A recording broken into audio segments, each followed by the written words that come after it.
ఇడ్లీ ఆవడకు కావలసినవి: ఇడ్లీ పిండి, చిక్కటి గట్టి పెరుగు, కరివేపాకు, తాలింపు దినుసులు, ఉప్పు, పచ్చిమిరపకాయలు కలిపిన పచ్చిమిర్చి, కారము, కొత్తిమీర. ఇప్పుడు మీకు ఇడ్లీ ఆవడ ఎలా వేసుకోవాలో తయారు చేసి చూపిస్తాను. ముందుగా మీకు ఇలాగ ఇడ్లీ స్టాండ్ ఉంది కదా, ఇడ్లీ స్టాండ్ తీసి ఇలాగా ఈ స్టాండ్లో చిన్న చిన్న ఇడ్లీలు వేసుకోవాలి.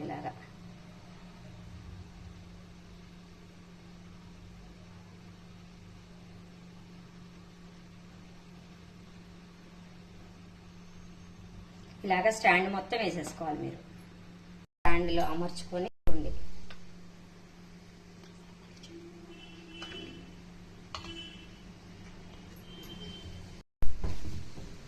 ఇలా ఇడ్లీ స్టాండ్లో పెట్టేసుకొని మూత పెట్టేసుకొని మినిట్స్లో ఇడ్లీ అయిపోతాయి.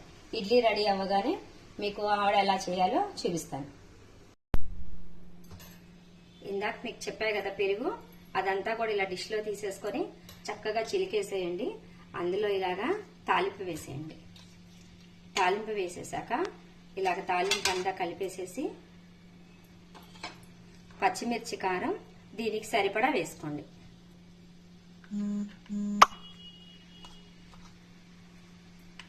అలాగే ఇదంతా కూడా ఒకసారి పెరుగులో కలిసేలాగా కలిపేసేసి ఇప్పుడు ఇడ్లీ వేసుకున్నాం కదా మనం, ఈ ఇడ్లీని ఇలాగ చక్కగా పెరుగులో అన్ని వేసేసుకోండి.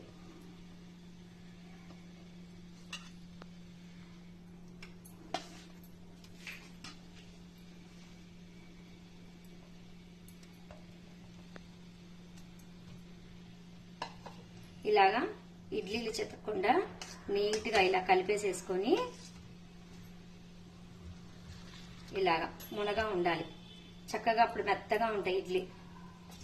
పైన ఇలాగా కొత్తిమీరతో గార్నిష్ చేసేసుకోండి.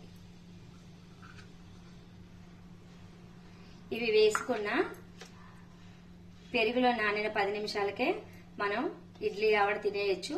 మీకు కావాలి అంటే కనుక ఫ్రిడ్జ్ లో పెట్టుకొని చల్లగా అయ్యాకైనా తినచ్చు. చూడండి, ఇడ్లీ ఆవడ ఇలాగ రెడీ అయిపోతుంది.